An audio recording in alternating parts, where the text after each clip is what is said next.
រឿងរកកន្លែងដោះការដាំឡើយមានគ្រាប់ធញ្ញជាតិមួយបានធ្លាក់ចុះនិងត្រូវបានខ្យល់បក់មកក្រោមដីអូយជួយផងធ្លាក់ចុះទៅខាងក្រោមហើយអូយឈឺណាស់គ្រាប់ធញ្ញជាតិបានក្រឡេកមើលទៅជិតខ្លួនក៏ឃើញមានស្មៅនៅទីនោះលោកបងខ្ញុំជាគ្រាប់ធញ្ញជាតិនៅឡើយតើខ្ញុំអាចសុំពួកបងដោះនៅទីនេះបានទេ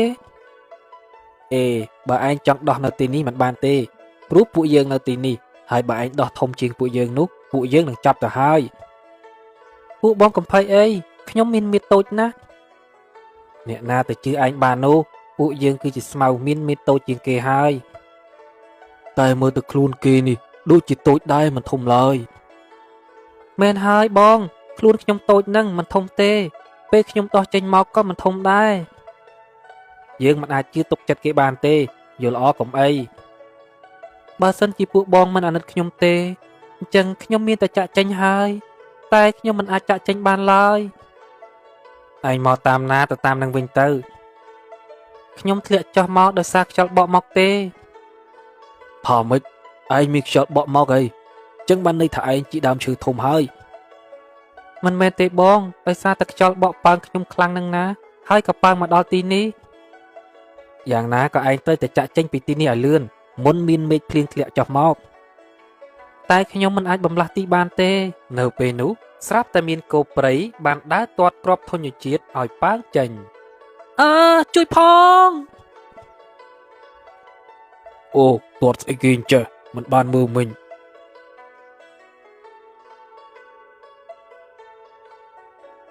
ប៉ាត់ជាល្អណាស់មើលហើយសំណងមែនទែនគ្រាប់ធញ្ញជាតិបានប៉ាំងទៅដល់កន្លែងមួយដែលមានដើមឈើតូចមួយអេគ្រាប់ពូជដែលតូច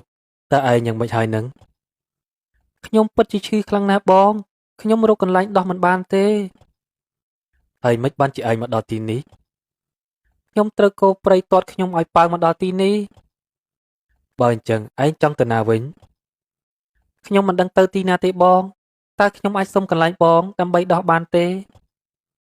មិនបានទេឲ្យយើងសុំទោសផងណាហេតុអីទៅបង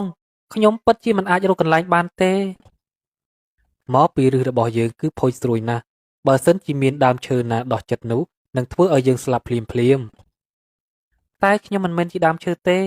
ខ្ញុំគឺដូចជាស្មៅអញ្ចឹងថាមិនត្រូវខ្ញុំត្រូវស្លាប់ដោយសារតែបងក៏មិនដឹងបើអញ្ចឹងឯងកុំចាំបាច់មកដោះនៅទីនេះអីព្រោះយើងនឹងស្រូបជីវជាតិដើមណាដែលទើបតែដោះថ្មីនេះភ្លាមនោះស្រាប់តែក្អែកមួយក្បាលបានហើរមកពំគ្រាប់ធញ្ញជាតិនោះសូមបងកុំស៊ីខ្ញុំអីណាបងខ្ញុំមិនទាន់ចង់ស្លាប់ទេ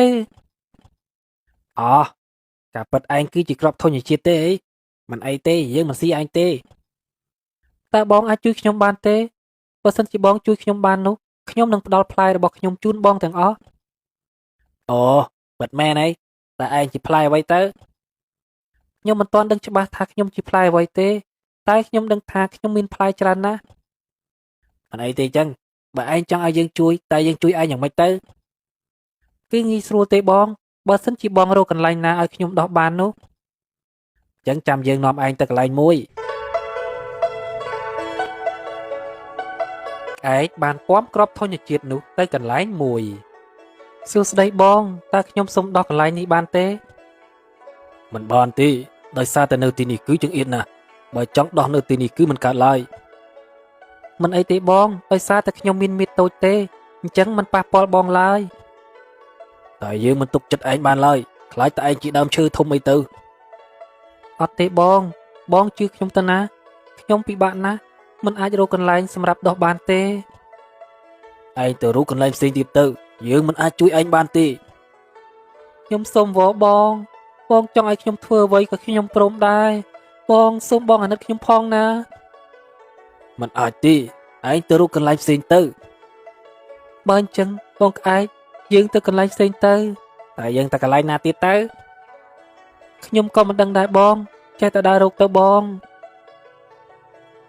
ក្អែកបានពំគ្រាប់ធញ្ញជាតិនោះទៅកន្លែងមួយទៀតបងតើខ្ញុំអាចសុំបងដោះនៅកន្លែងនេះបានទេមិនបានទេឯងមិនឃើញពួកយើងនៅទីនេះទេតែបងមានរូបរាងមាំមួនតើ ខ្ញុំសូមដោះនៅចិត្តនេះផងយើងមិនអាចចែកកន្លែងឲ្យឯងបានទេបើសិនជាឯងជាដើមឈើធំនោះពួកយើងនឹងមិនរស់ឡើយខ្ញុំមិនមែនជាដើមឈើធំអីទេខ្ញុំដូចជាស្មៅមួយដុំអញ្ចឹងធ្វើម៉េចយើងអាចទុកចិត្តឯងបាននោះឯងទៅរកកន្លែងផ្សេងទៅសូមបងអាណិតខ្ញុំផងណាបើសិនជាខ្ញុំមិនអាចរកកន្លែងដោះបានទៀតទេខ្ញុំនឹងស្លាប់មិនខាន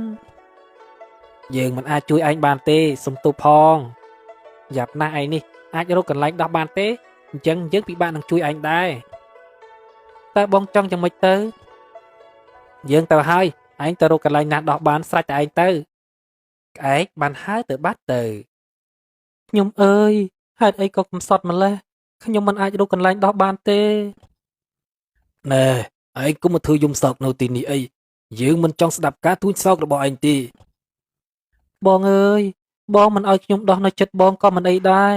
គ្រាន់តែខ្ញុំយំសោកបន្តិចក៏មិនបានដែរយើងមិនចង់ស្ដាប់ឯងទេឯងឆាប់ចាក់ចេញពីទីនេះទៅ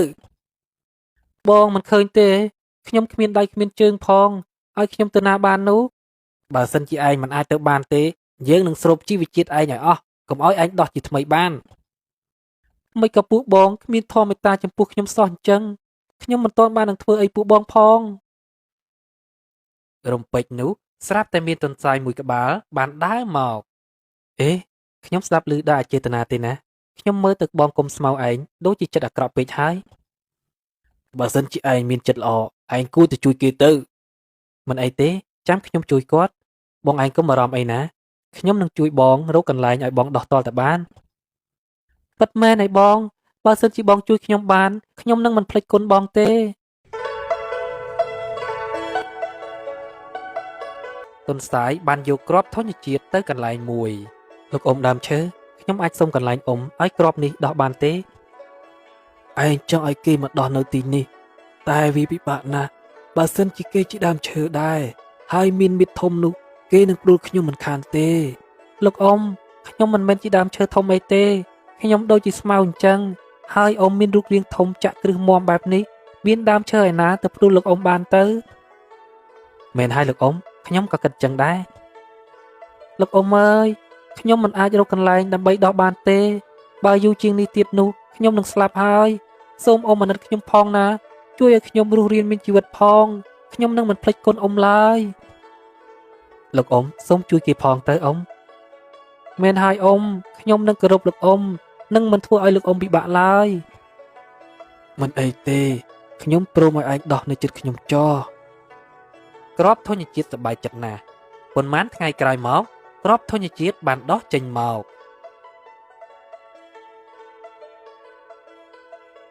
ឯងអាចដោះចេញមកហើយត្រឹមតែប៉ុន្មានថ្ងៃសោះបាទលោកអ៊ំខ្ញុំមិននឹកស្មានសោះ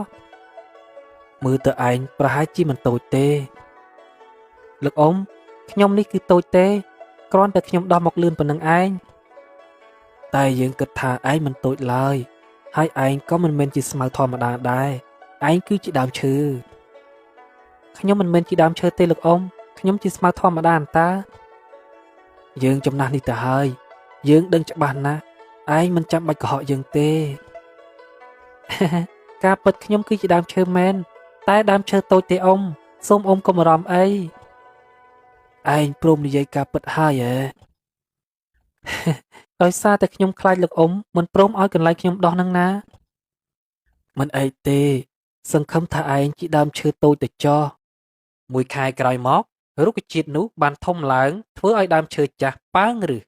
លោកអ៊ំមិនអីទេឲ្យខ្ញុំសុំទោសផងដែលធ្វើឲ្យឫសរបស់លោកអ៊ំប៉ើងដូច្នេះមើលទៅកម្លាំងរបស់ឯងដូចជាខ្លាំងម្ល៉េះដើមឯងតូចសោះតែអាចធ្វើឲ្យឫសរបស់យើងប៉ើងបានប្រហែលមកពីលោកអ៊ំចាស់ទេដឹងបានជាឫសរបស់លោកអ៊ំមិនមាំអញ្ចឹង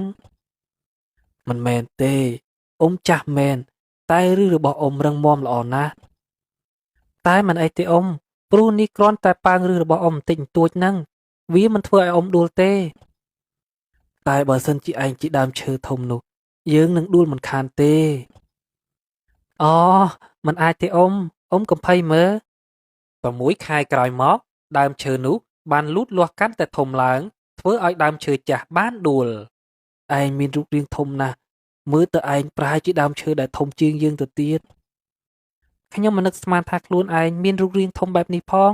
តែប្រហែលជាអស់ត្រឹមនឹងទេអ៊ំមិនអាចទេឯងច្បាស់ជាដើមឈើដែលធំជាងយើងទៅទៀត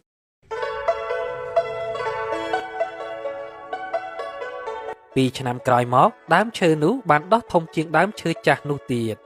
លោកអ៊ំគឺជាដើមឈើដែលមានមេធំជាងគេហេតុអីបានជាអ៊ំដួលបែបនេះ